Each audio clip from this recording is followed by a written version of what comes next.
Donc moi cette vidéo elle va compléter et corriger la vidéo de Valentin sur l'intelligence artificielle. Si vous n'avez pas vu sa vidéo avant, c'est mieux d'aller la voir, mais bon c'est pas très grave. Moi je vais reprendre des extraits pour que vous puissiez comprendre. Pourquoi j'ai voulu faire cette vidéo? Donc la raison elle est simple, Valentin il nous invite à mettre en commentaire ce qu'on pensait. Donc c'est ce que j'ai fait, j'ai détaillé chaque moment en mettant mon commentaire derrière. Et donc mon commentaire il a atteint plus de 1000 likes à l'heure où je vous parle. Et avec une centaine de réponses. Dans toutes les réponses, il y en a beaucoup qui me remerciaient de leur avoir appris des choses.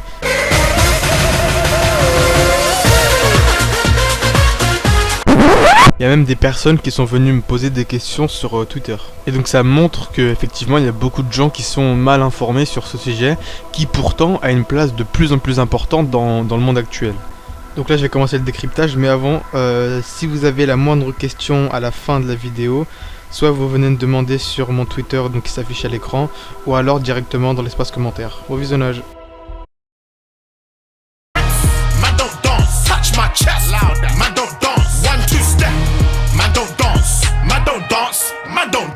Pour vous, c'est quoi l'intelligence artificielle? En majorité, vous pensez donc un programme qui permet à un robot ou à une machine de penser par lui-même. Alors déjà, ceux qui pensent que c'est un système informatique, non. Le système informatique ne réfléchit pas. Le système, on lui a dit de faire ça, il le fait. Mais il va pas se dire, tiens, c'est peut-être mieux si je fais ça. Tu vois ce que je veux dire? En gros, l'intelligence artificielle, elle va faire en sorte de prendre en compte toutes tes données pour trouver un meilleur résultat. Exemple, un logiciel dans ton appareil photo, il est pas intelligent. Par contre, dans ton appareil photo, il y a, en plus de ton logiciel, un petit module qui est l'intelligence artificielle, qui lui, du coup, par rapport à ta photo, quand tu prends ta photo, il dit, attendez, là c'est trop sombre, je vais remonter l'ISO, pour que ce soit moins sombre. En gros, elle va réfléchir à ta place. Je sais pas si c'est bien expliquer ce que je dis.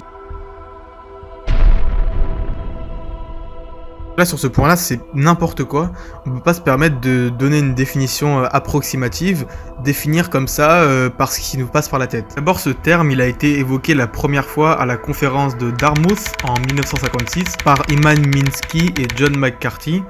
Donc eux ils définissent ce terme comme création de l'homme qui serait capable pour le moment de s'adapter à une situation, à choisir des moyens d'action en fonction des circonstances. Alors dans leur définition, on peut noter le pour le moment qui est très très juste, parce que depuis justement la création de ce terme en 56, ce domaine il s'améliore et de plus en plus rapidement. Dû à cette évolution, il y a deux grandes familles qui en sont sorties, l'IA faible et l'IA forte. L'IA faible, ça serait un algorithme, donc comme le robot aspirateur que tu cites dans ta vidéo, qui va tout simplement faire des choses en fonction des circonstances. Par exemple, s'il y a un mur à droite, je tourne à gauche. S'il y a rien devant, j'avance. Alors que l'IA forte, c'est bien plus complexe que ça. C'est, si vous voulez, une IA faible qui a été améliorée. Une IA forte, elle est capable d'enrichir sa base de données, mais elle est aussi capable de modifier son programme de lui-même. Moi, dans mon commentaire, j'avais pris l'exemple d'Akinator parce que justement, il était capable d'enrichir sa base de données. Parce que quand il ne trouvait pas un personnage, il venait l'implémenter dans sa base de données pour que plus tard un autre joueur puisse le trouver. Sauf qu'il y a eu beaucoup de personnes qui me contredisaient sur ce point-là, donc moi je vais mettre Akinator entre parenthèses. De plus, il faut connaître la différence entre robot et IA. Un robot, c'est des composants électroniques qui sont assemblés entre eux. On a par exemple un bras articulé d'une usine, un clavier, une souris ou un écran, qui eux sont des objets. Si vous n'avez pas de programme informatique derrière, il ne se passera rien, vous ne pourrez rien faire de cet objet. Pour prendre l'exemple d'une souris, vous avez beau mettre en relation un capteur et des clics, s'il n'y a pas derrière le programme informatique qui va traiter le mouvement du capteur, vous ne pourrez pas utiliser cette souris. C'est pourquoi un objet est très souvent, à 99% du temps, doté d'une IA, et aussi à l'inverse, une IA a besoin d'un support matériel pour pouvoir fonctionner. Dans l'extrait avant, il dit que l'appareil photo n'est pas intelligent. Là, je le contredis encore une fois. Bien sûr que si, c'est intelligent. L'application, justement, donc c'est une application. Derrière, c'est du code informatique. Et donc, ce code informatique-là, c'est une IA. Cette IA, elle dit, quand on appuie sur le bouton au centre, ça va prendre une photo. Ou encore, quand on appuie sur le volume, ça va zoomer.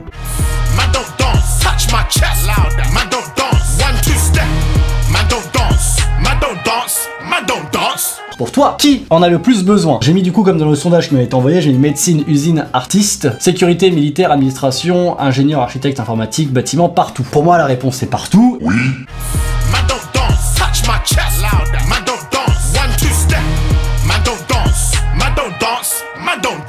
Ensuite dans une usine, alors forcément, alors encore une fois je pense pas que c'est l'intelligence artificielle, c'est plus un robot, tu sais, qui fait tout, mais il réfléchit pas le robot.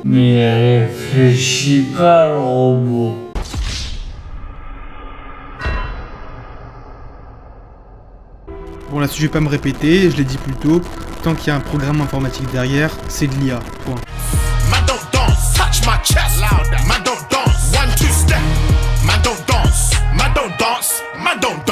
Milieu artistique, je pense pas que ça soit intelligent que quelqu'un réfléchisse à ta place. D'ailleurs, je crois que vous l'avez même pas mis. Ah ouais, il est à 0%. Pour ce point-là, je vais rien dire. Je vais vous mettre des extraits d'une vidéo. Si vous voulez la vidéo entière, il y a le lien dans la description. Mais c'est sans doute ce style de peinture, ces portraits reconnaissables. Ils appartiennent au chef de file des peintres hollandais, Rembrandt. Pourtant, parmi eux, se cache un portrait inédit, le visage d'un bourgeois du XVIIe siècle. Et pour cause, il n'a pas été peint il y a 400 ans, mais récemment. Ce n'est même pas un peintre qui l'a réalisé, c'est un ordinateur. Et pourtant, ceci est bien un Rembrandt.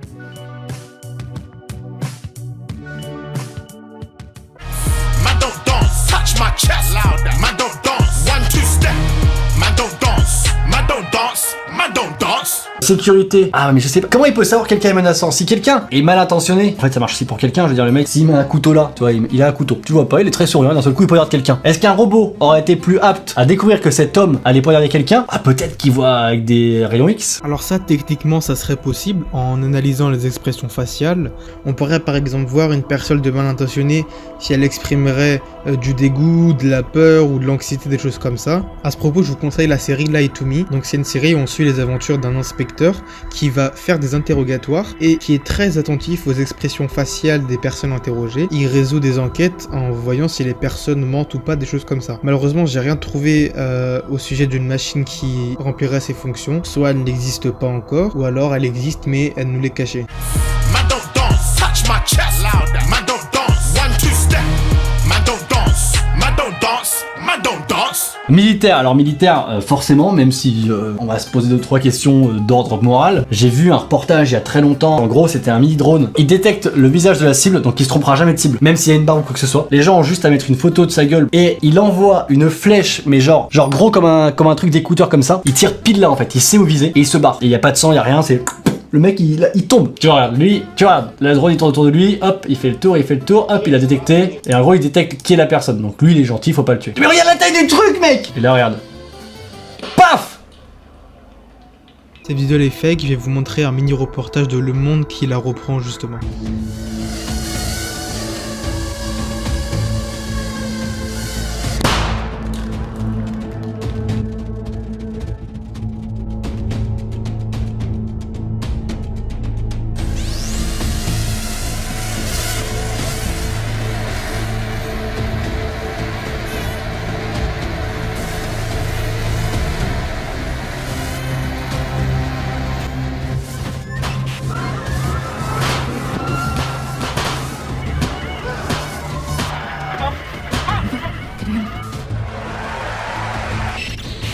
J'ai vu un reportage il y a très longtemps. Man don't dance, touch my chest louder. Man don't dance, 1, 2 step.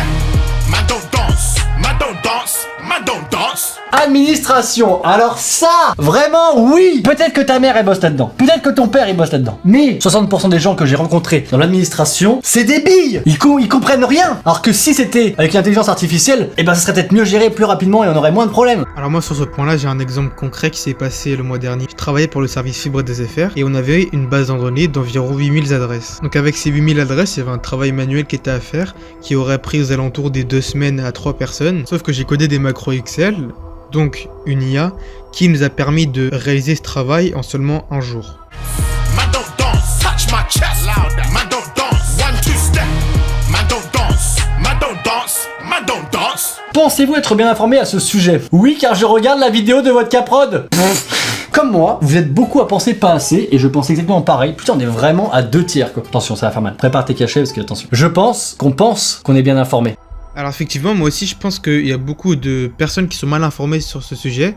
D'après moi, la raison elle est simple, c'est un domaine qui avance très rapidement, et puis les gens ils ont pas forcément beaucoup de temps à consacrer pour ces choses-là, et ils ont pas forcément la motivation pour apprendre tous les termes. Là, je suis prêt à parier que depuis le début de la vidéo, j'en ai perdu au moins la moitié. Quand ils ont entendu algorithme, IA faible, IA forte, programme, électronique, ils ont été un peu perdus dans tout ce que je racontais et ont quitté la vidéo. Je pense que la connaissance elle est mise à la disposition de tout le monde sur internet. Il suffit simplement que les personnes aillent se renseigner par elles-mêmes sur différents sites. Man don't dance, touch my chest louder. Man don't dance, 1, 2 step. Man don't dance, man don't dance, man don't dance. Pour Sur ce point-là, je vais donner une seule réponse pour les 3 questions qui arrivent. Je suis pas parano, hein, mais un jour les robots auront une pensée propre et là on aura une nouvelle espèce et là ça va faire flipper tout le monde. C'est vrai que si les robots s'informent sur tout ce qu'a fait l'homme et se disent attendez mais en fait l'homme c'est une grosse merde, faudrait le tuer avec des mini drones.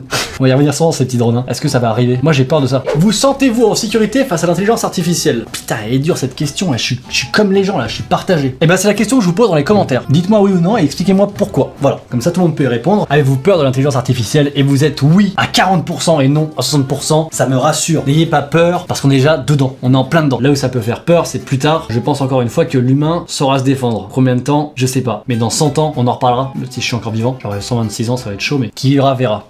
Comme je l'avais lu dans un commentaire, pour moi, l'IA c'est simplement une évolution technologique, comme la création du train, des avions ou encore des smartphones. Le danger c'est pas vraiment l'IA, mais c'est plutôt les programmeurs qui vont coder les IA. Si jamais une IA tue un homme, ça signifie tout simplement que le programmeur a donné la possibilité à son IA de tuer un homme. Pendant qu'on est sur le sujet, je souhaiterais vous parler des 3 lois de la robotique qui ont été créées par Isaac Asimov en 1942. Ces 3 lois sont affichées à l'écran, je vous laisse mettre pause si vous souhaitez les lire. Comme j'avais répondu à une de vos questions, les 3 lois de la robotique s'appliquent aussi aux IA. Cependant, en 42, je pense pas qu'il y avait cette distinction entre robot et IA. C'est pourquoi que le terme robotique a été employé à la place de IA. Si vous voulez, c'est simplement des lois morales. C'est au codeur d'ajouter ces lois dans la souche même de son programme. Par contre, s'il ne souhaite pas les ajouter, il a la possibilité de le faire. C'est pourquoi je me répète encore une fois que le danger, c'est pas l'IA, mais c'est l'homme qui va créer l'IA. Après, de mon côté, je pense pas qu'on doit avoir peur de l'IA. Faut simplement être patient et attendre que la législation soit plus précise et soit plus réglementée dans ce domaine-là. On peut un peu comparer ça aux armes, si vous voulez, qui sont réglementées, qui sont vérifiées, qui sont même interdites à la vente. Et qui est d'ailleurs, on peut le dire, une très bonne chose en France. Man don't dance, touch my chest louder. Man don't dance, 1, 2 step. Man don't dance, man don't dance, man don't dance. Laisseriez-vous celui-ci vous soigner, opérer? Je pense que ça peut être bien d'avoir un robot assistant pour les médecins. S'il disait scalpel et qu'il y a un robot derrière, paf, qui lui donne le scalpel, ça serait pas mal. Donc je pense qu'avoir un robot qui aide, oui, mais opérer, yamé. Encore une fois, hein, sur ce point-là, il raconte n'importe quoi, parce que une opération chirurgicale faite par un robot, une IA indépendante, c'est déjà 50 fois plus rapide que par un chirurgien expérimenté. C'est aussi moins cher pour l'hôpital ou la clinique, donc ils peuvent prendre en charge plus de patients, et aussi la marge d'erreur, elle est ridicule. Après, on vous laissera pas opérer par un robot prototype ou par un robot qui est sorti la semaine dernière, non. Il y a des tests qui vont être faits préalablement, et même si après tous ces tests, le robot dysfonctionne pendant une opération, ça sera toujours moins grave, moins important et moins fréquent qu'une erreur humaine d'un chirurgien expérimenté. Man don't dance, touch my chest louder. Man don't dance, 1, 2 step. Man don't dance, man don't dance, man don't dance. Seriez-vous choqué si des robots intelligents prenaient la place d'employés? À Las Vegas, en fait, aux États-Unis, c'est en train de se faire. D'ailleurs, c'est en train de se faire en France avec des pizzerias. Et... En gros, genre, c'est un bar, tu commandes ta boisson et en fait, c'est un bras mécanique qui prend tant de gouttes d'alcool, tant de ça, il shake le gobelet et il verse le cocktail et il te l'envoie. Là, il n'y a pas du tout besoin d'aller jusqu'à Las Vegas pour voir ça. Depuis 1954, il y a des robots articulés, des bras articulés dans les usines qui permettent, donc comme vous le savez déjà, de transporter des pièces lourdes, de faire la peinture automatiquement, de mettre des vis automatiquement et toutes les choses comme ça. Après, comme on le sait tous, ça supprime des emplois d'un côté, hein. Les mécaniciens, ils existeront presque plus, des choses comme ça. Par contre, ça a créé des emplois. Faut bien quelqu'un pour maintenir le système en route. Sauf que bon, ça a un minimum de jugeote et on comprend qu'un seul ingénieur, il peut diriger une dizaine de bras articulés qui, eux, ont supprimé des centaines d'emplois. Cependant, il y a d'autres emplois qui vont se créer dans l'avenir qui n'existent pas encore. Par exemple, est-ce que votre grand-mère aurait imaginé un jour qu'être le service technique de la gestion des données informatiques de la Banque de France existerait? Je ne pense pas. Man don't dance, touch my chest louder. Man don't dance, 1, 2 step. Man don't dance, man don't dance, man don't dance. Prendriez-vous une voiture autonome sans conducteur? Alors vous savez très bien, c'est Uber qui a lancé le service, alors c'est pas encore totalement à fond. J'en avais parlé avec Romain, Tech News and Test, avec Google Home. Ok Google, j'aimerais aller chez ma mère dans 20 minutes. Donc c'est-à-dire que Google sait où tu habites, sait où ta mère habite, et du coup il se dit alors attends, il va aller là-bas dans 20 minutes, donc il a 20 minutes pour se préparer, donc il faut que j'envoie une voiture le chercher. Soit il appelle Uber et Uber il y a un chauffeur qui vient, soit il appelle une voiture autonome, c'est-à-dire sans conducteur, et il dit ok, voiture, il faut que tu sois devant chez Romain à telle heure, parce qu'il part à telle heure. Toi t'arrives, tu descends, la voiture elle est là. Et d'ailleurs c'est ça que de plus en plus, c'est que avec ce gain de temps, il se crée l'ennui. Et l'ennui est remplacé par les séries. Mais ça, c'est un autre débat que je ferai peut-être en vidéo. Ça pourrait être intéressant. Moi, je l'apprendrai. Quand j'ai certains chauffeurs Uber, je me sens quand même plus à l'aise dans une voiture autonome que avec certains chauffeurs. Là, Valentin, il soulève 2 points importants. Déjà, le premier point, c'est les données personnelles. Donc, comme il l'a dit, quand tu dis « Ok Google, je vais aller chez ma grand-mère dans 20 minutes », Google doit connaître ton adresse à toi, il doit connaître l'adresse de ta grand-mère et il doit aussi connaître les paramètres aux alentours de toi, donc la circulation, la météo, s'il y a des accidents et des choses comme ça. Récemment, il y a eu, comme vous avez sans doute entendu parler, la mise à jour des données personnelles et ça encore, c'est entre guillemets une nouvelle monnaie, c'est la monnaie des données personnelles. Ensuite, le deuxième point qui parle, donc je pense qu'il l'a dit ironiquement, mais oui, tu peux et tu vas plus tard te sentir plus à l'aise dans une voiture automatique que par un chauffeur Uber qui est un peu maladroit. On est encore, comme je vous l'ai dit et je me répète sans cesse, on est encore aux prémices de l'IA, mais dans 10 ans, les voitures seront totalement automatiques, il n'y aura plus de problèmes et de dysfonctionnements comme il y a eu auparavant, et quand il y aura un bon nombre de voitures automatiques en circulation, je pense que le nombre d'accidents sera grandement réduit. La vidéo elle est finie, si vous avez la moindre question, l'interrogation, un questionnement, peu importe, n'hésitez surtout pas à venir me la demander sur Twitter ou alors directement ici en commentaire. Alors bien sûr, j'ai pas la science infuse, il se peut, il est même probable que je me sois trompé sur certains points, mais je pense pas que j'ai atteint le niveau de bêtise qu'a eu Valentin sur sa vidéo.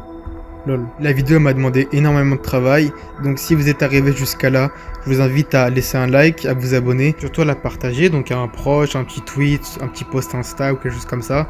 Moi, ça m'aide de mon côté, et puis ça permet aussi aux personnes de s'informer plus sur ce sujet-là. Merci.